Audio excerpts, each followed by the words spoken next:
جیسے آپ خطبہ جمعہ میں کیا کرتے ہیں کہ آپ نے عربی خطبہ بھی پڑھا ہے، لیکن اس سے پہلے کوئی واعظ، کوئی نصیحت، کوئی تلقین، کوئی تعلیم، اگرچہ اکثر و بیشتر یہ ہوتا نہیں، اکثر و بیشتر یا تو اختلافی مسائل پر دھواں دار تقریریں ہوں گی یا سیاسی مسائل کے اوپر دھواں دار تقریریں ہوں گی، ہوتا تو یہ ہے۔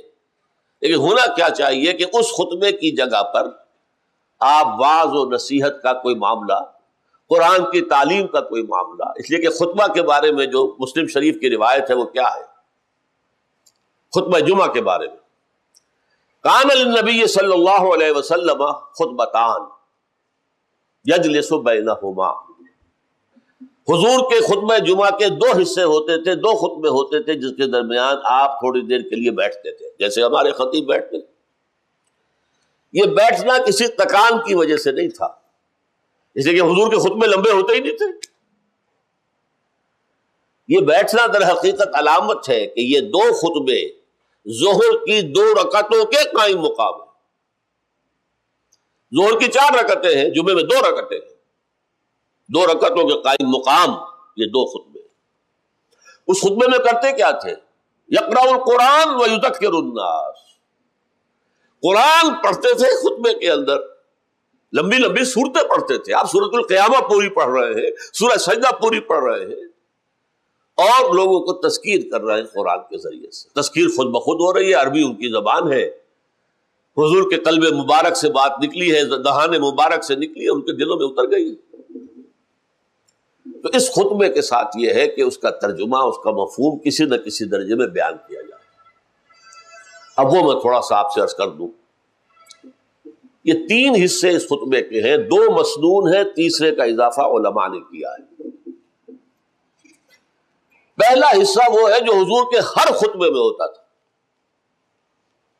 خطبہ جمعہ ہو، خطبہ عیدین ہو، خطبہ نکاح ہو، لشکر بھیج رہے ہیں تو خطبہ ہو، اگر قبرستان میں ابھی قبر تیار ہونے میں کچھ وقت ہے تو جہاں آپ خطبہ دیتے تھے، کہیں بھی خطبہ ہے تو وہ پہلا حصہ تو اس میں ہوگا، اس لیے کہ اس میں ہمارے ایمان کا لب لباب، اس کا خلاصہ، ہمارے اسلام کی جڑ اور بنیاد، اس کا اعادہ ہے، اس کو دہرایا جا رہا ہے، اس کو تازہ کیا جا رہا ہے۔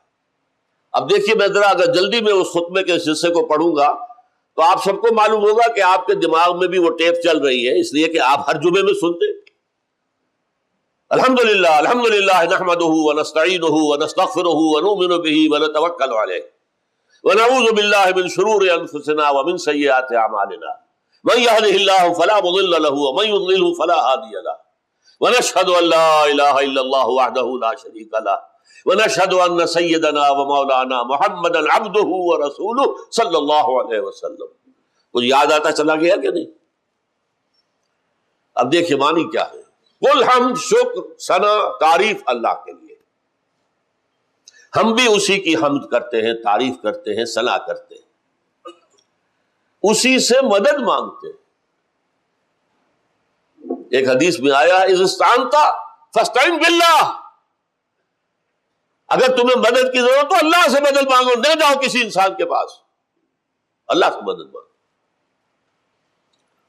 الحمدللہ نحمدہ ونستعینہ ونستغفرہ، اسی سے ہم اپنے گناہوں کی معافی چاہتے ہیں۔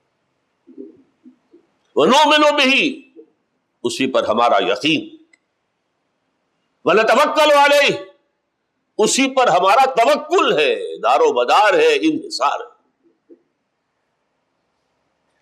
ونعوذ باللہ من شرور انفسنا، اور ہم اللہ کی پناہ طلب کرتے ہیں اپنے نفسوں کی شرارتوں سے۔ یہ نفس جس کے بارے میں قرآن میں کہا گیا ان النفس لامارۃ بالسوء، اس کی شرارتوں سے اللہ کی پناہ طلب کرتے ہیں۔ ومن سیئات اعمالنا، اپنے برے کرتوتوں کے عذاب سے بھی اللہ کی پناہ چاہتے ہیں۔ من یہدہ اللہ فلا مضل لہ، جس کو اللہ نے ہدایت دے دی اس کو کوئی گمراہ نہیں کر سکتا۔ اللہم ربنا اجعلنا منہم، اللہم ربنا اجعلنا منہم، اللہ ہم سب کو ان میں شامل کر۔ ومن یضلل ہو، اور جس کی گمراہی پر اللہ کی مہر لگ گئی فلا ہادی لہ، اب اسے کوئی ہدایت نہیں دے سکتا. اللہ کے رسول بھی ہدایت نہیں دے سکتے. اختیار ہدایت کا اللہ کے ہاتھ میں. انک لا تہدی من احببت ولکن اللہ یہدی من یشاء. اے نبی آپ ہدایت نہیں دے سکتے جسے چاہیں، یہ تو اللہ فیصلہ کرتا ہے. کون طالب حق ہے کہ اسے ہدایت دی جائے؟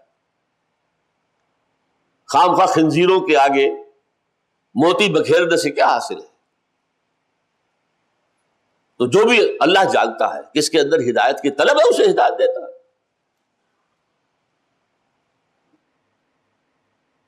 وَمَن يُضْلِلْهُ فَلَا هَادِيَ لَهُ، جس کو اللہ گمراہ کر دے اس کو کوئی ہدایت دینے والا نہیں. اللہم ربنا لا تجعلنا معهم، اے اللہ ہم میں سے کسی کو ان میں شامل نہ کر دی. یہ ایمان کا لب لباب ہے، خلاصہ ہے. اگر سمجھے لوگ تو ایمان تازہ ہو گیا، ایمان کی تجدید ہو گئی. اس کے بعد اسلام کی جڑ اور بنیاد، نشہد ان لا الہ الا اللہ وحدہ لا شریک لہ. ہم سب گواہ ہیں اس پر کہ اللہ کے سوا کوئی معبود نہیں، وہ اکیلا ہے، اس کا کوئی شریک نہیں. اور ہم سب گواہ ہیں اس پر وَنَشْهَدُ أَنَّ مُحَمَّدًا عَبْدُهُ وَرَسُولُهُ، ہم گواہ ہیں اس پر کہ محمد اس کے بندے اور رسول ہیں صلی اللہ علیہ وسلم. اس کو میں نے کیا کہا؟ یہ اسلام کی جڑ اور بنیاد ہے.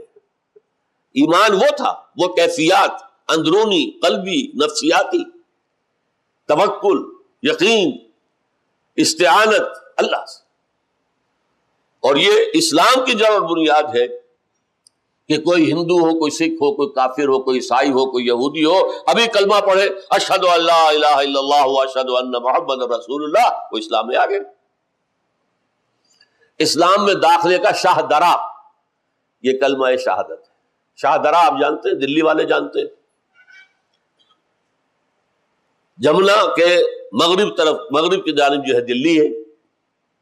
جو سارے یو پی والے آتے ہیں وہ شاہدرہ سے گزرے. شاہدرہ یعنی بڑا دروازہ، شاہ درہ بڑا دروازہ.